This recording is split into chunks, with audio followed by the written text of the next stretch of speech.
کبھی کبھی ایک لمحہ، ایک دعا، ایک سانس انسان کی پوری تقدیر بدل دیتا ہے۔ یہ صرف ایک داستان نہیں، یہ ایک معجزہ ہے۔ عرفات کے مقدس میدان سے ایک حاجی کی بے جان ہوتی سانسوں سے اور اللہ کی طرف سے نازل ہونے والی وہ مدد جو نہ وقت کی محتاج تھی نہ مقام کی۔ یہ عرفات کا وقت تھا، وہاں سے اسپتال لے جانا ممکن نہ تھا، مگر وہ رب جو ہر دل کی حالت جانتا ہے، اس نے اس حاجی کے لیے اپنے بندوں کو حرکت میں لایا۔ سعودی میڈیکل ٹیم نے فوراً الرٹ رسپانس دیا۔ یہ پہلا موقع تھا جب عرفات کے میدان سے کسی حاجی کا فضائی میڈیکل انخلاء ہوا۔ ہیلی کاپٹر عرفات کے آسمان پر نمودار ہوا اور حاجی کو فوری طور پر کنگ عبداللہ میڈیکل سٹی منتقل کیا گیا۔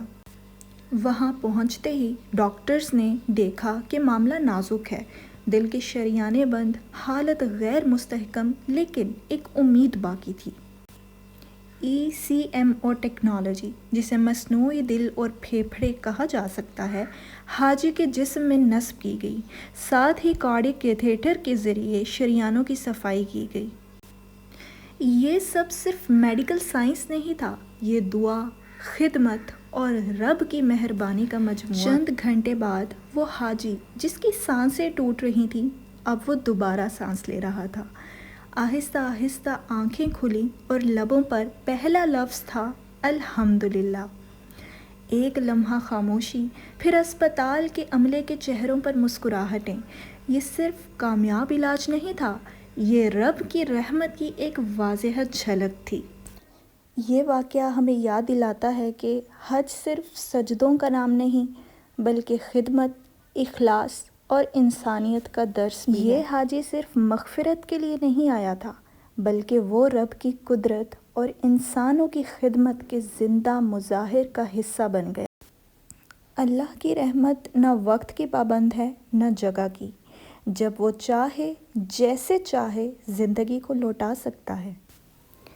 اس واقعے میں ایک حاجی کی جان بچی، لیکن ساتھ ہی یہ واقعہ لاکھوں لوگوں کو یہ سکھا گیا کہ جب انسان دوا کے ساتھ دعا بھی کرتا ہے اور دل میں یقین اور بھروسہ رکھتا ہے، تو اللہ ایسے دروازے کھول دیتا ہے جہاں انسان کا وہم بھی نہیں جاتا۔ بہرحال، اختتامی جذباتی پیغام کے طور پر یہ صرف ایک حاجی کی کہانی نہیں، یہ ہم سب کے لیے ایک سبق ہے کہ کبھی کسی لمحے کو معمولی نہ سمجھو، کبھی کسی دعا کو چھوٹا نہ جانو، کبھی کسی خدمت کو ضائع نہ سمجھو، کیونکہ وہ رب سب کچھ دیکھ رہا ہے اور وہ جب چاہے تمہارے لیے وہ مدد بھیج سکتا ہے جس کا تم نے تصور بھی نہ کیا ہو۔ اللہ کی مدد کہیں سے بھی آ سکتی ہے، بس صبر، یقین اور اخلاص برقرار رکھو۔